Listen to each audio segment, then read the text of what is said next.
Hey, how are Oh, you? what's up? Good, thank you. So, congratulations first on PTSD.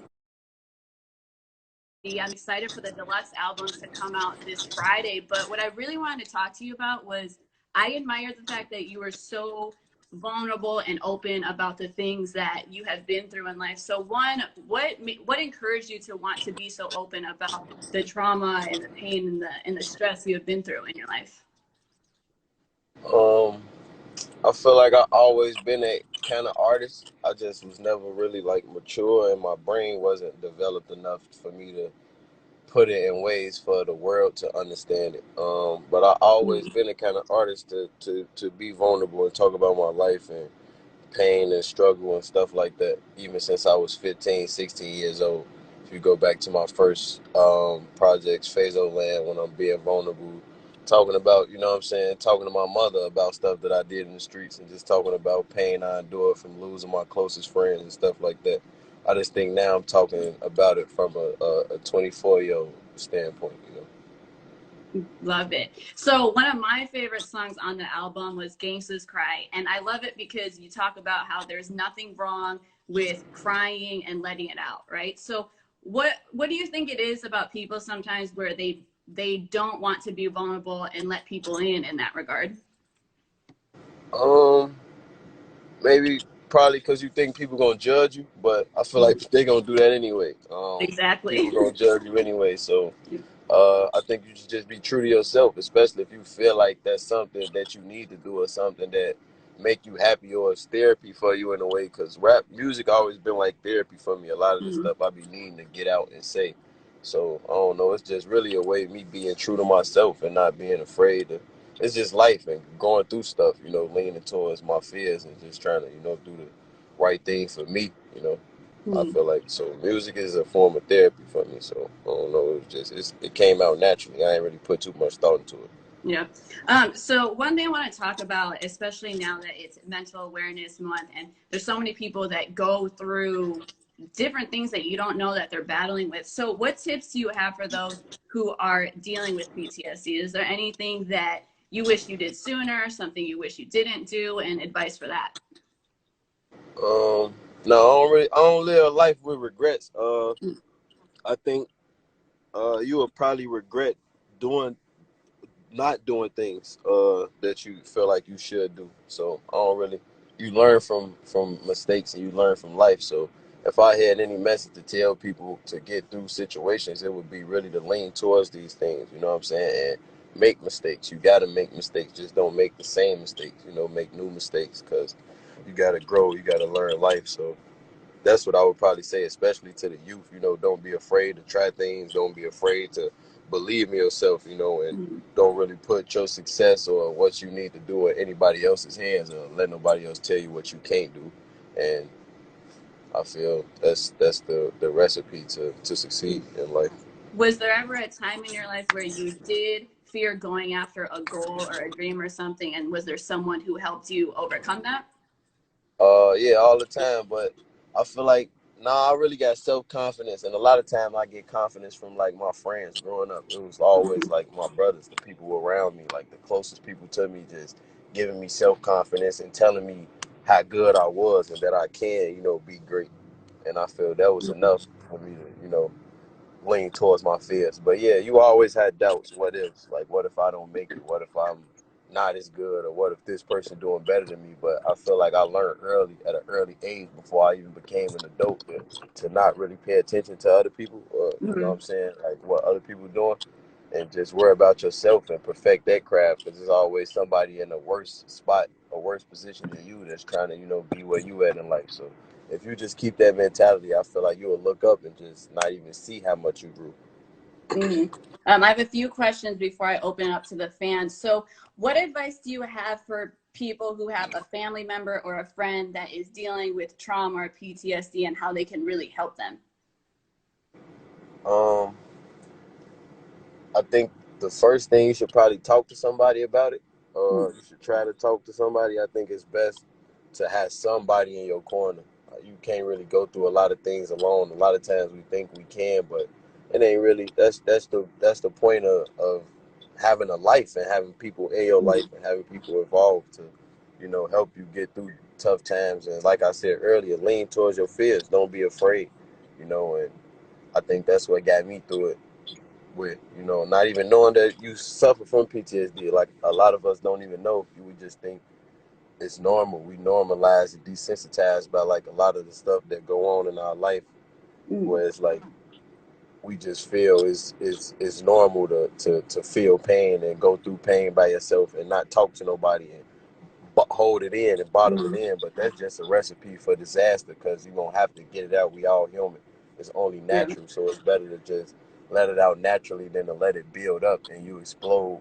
9 times out of 10, it's gonna be on the wrong person. You might regret that. So it's good to just accept life for it is, even when you're in a tough situation, when you're in fucked up situations, the worst of the worst situations. It's best to accept those situations for what they are and try to do the next best thing and, remove yourself from that. Who are your core people that you go to when you're going through something? You said you should always talk to someone. So who are your go-to people?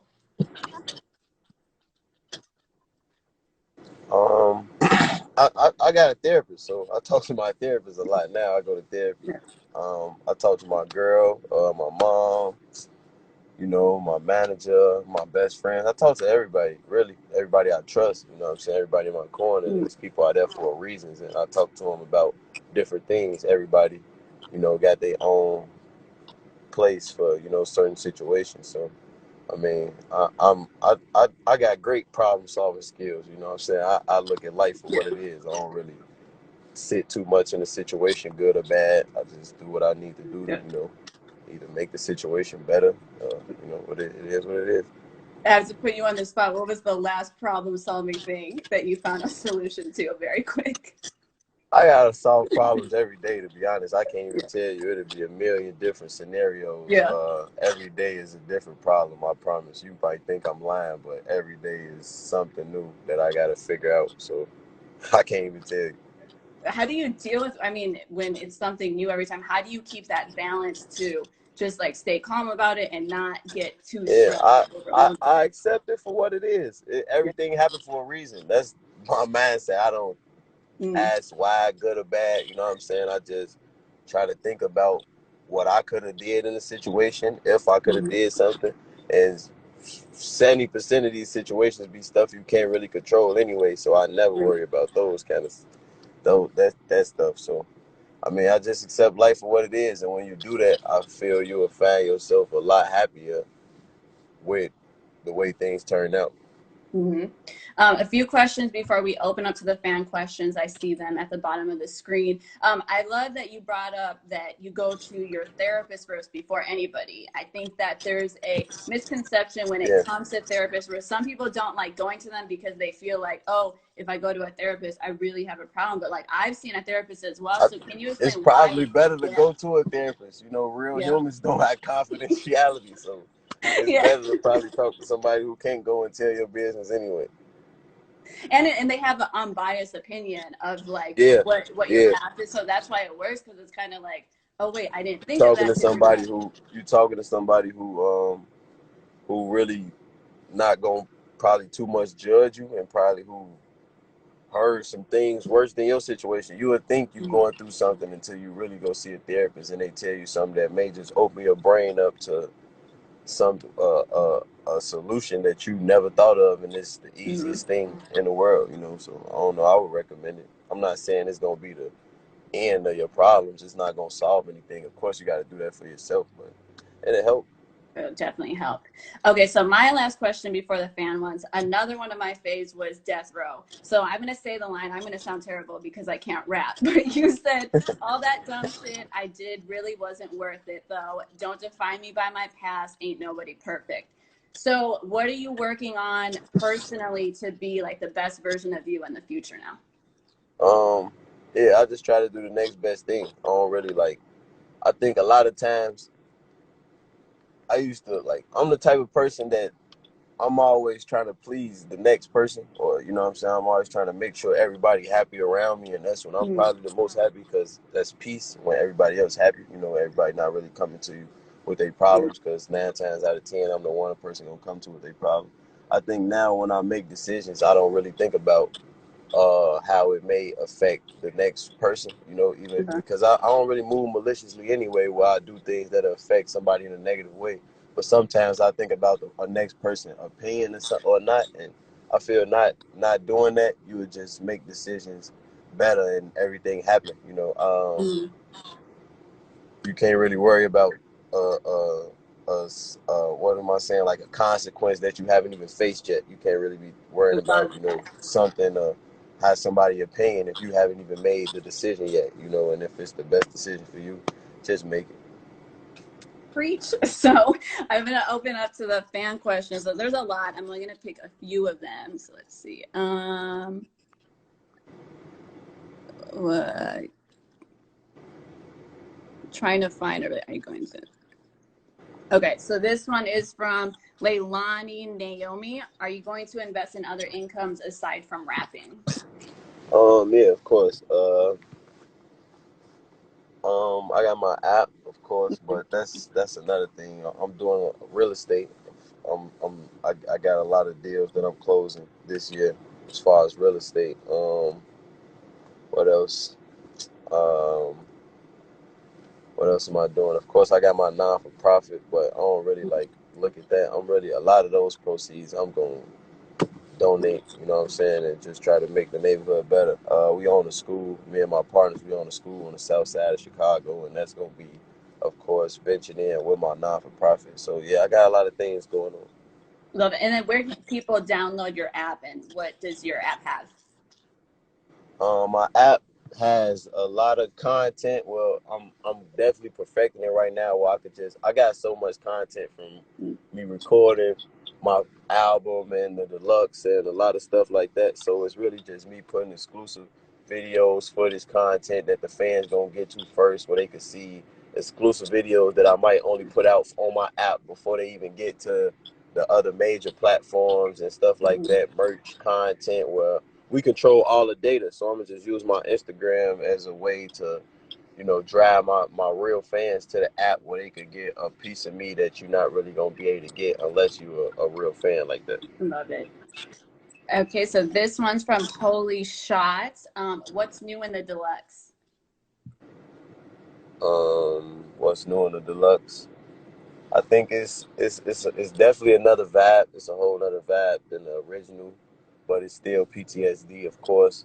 Um, I feel like it's more true to me. It's more like rap, bars, and Hmm, I got vibes. I got different vibes on there, so I'm excited. It's a new piece of work. It's a new album. It's a new body. love it. Kiera the celeb asks, "What's your favorite food?" My favorite food, man. I don't know. I love so much food. That's one thing I do love. I can't even tell you. I have to name like five things. My favorite food, I love lasagna. That's probably my favorite. I love chicken, tacos, French fries. I love everything. I just don't eat pork, and I'm allergic to shrimp. So other than that, Damn. if it's well done, I'm gonna eat it. I have to ask, do you love Portillo's? Yeah, of course, I love the pillows. Of You course. know there's a When I Portillo's like an hour away when I from LA. Yeah, I've been to that one. I've been to the one in LA out here Yeah. a few times, but every time I go to Chicago, I gotta try to go to Portillo's at least once. Portillo's is amazing. Yeah. Let's see. Oh, same person. Sorry. How did you know you wanted to be a rapper? Um. Oh no, I ain't never really want to rap. I was playing basketball. I was playing basketball all my life, so I really wanted to play basketball. But I always knew how to rap. My uncle, he passed away. His name was K Tone. Um, and my uncle Milan. I used to like do music with them at their house. They used to do music, they used to produce and stuff like that. So I used to just like rap and joke around when I was a kid, but I never really like took it serious and nothing like that. And then when I started like hanging out in the neighborhood and going through stuff, I always had like that feel for rap still, and I don't know, it just came off naturally when I started being able to really rap about my life. I probably knew I was about 15, like 14, 15 years old, and I'm like, all right, not 15 for sure. Like, Yeah. yeah, I'm a rap. Well, even on that note, you've had an amazing career as a rapper. So Indigo is asking, can you give advice to us aspiring artists? Yeah, of course.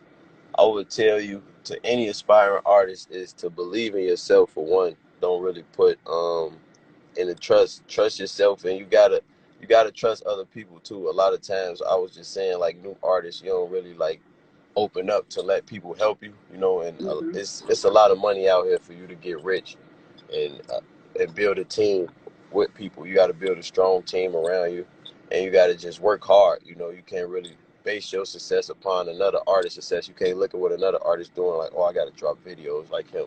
I got to do this. I got to do this. You just got to do what's true to you and stay consistent. To any aspiring artist, I would say drop as much music as you can on YouTube, SoundCloud, wherever, because it's free for you to do right now. Nobody control it.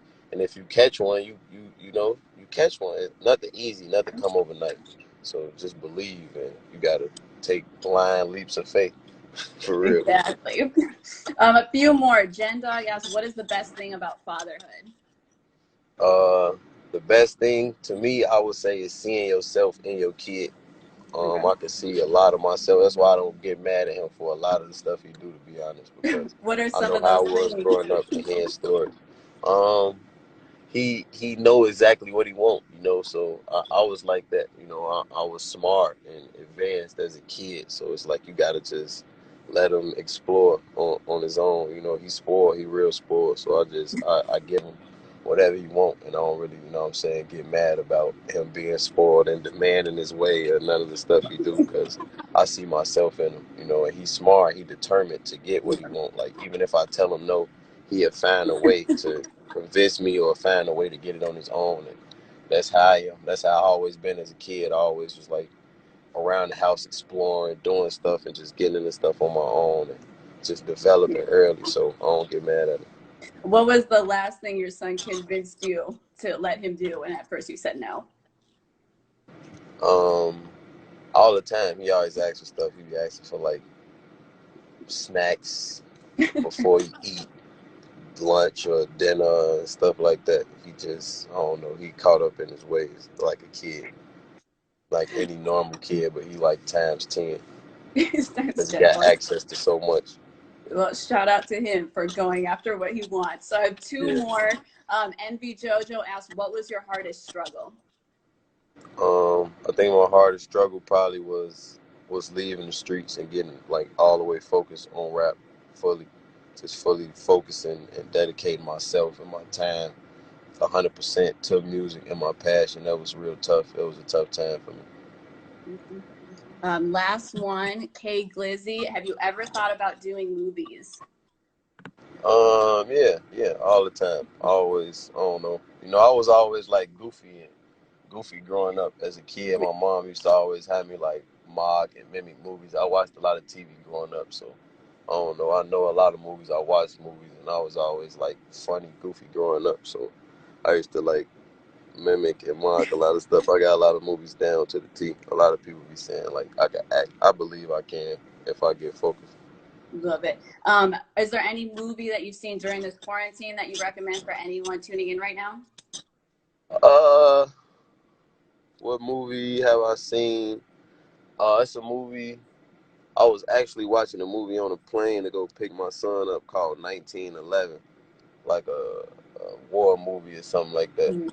I like that. And there was a movie I was watching on Netflix. It actually took me like 2, 3 days to watch because I kept falling asleep and I kept going back to it. So that meant I had to be like, entertained and, into the movie.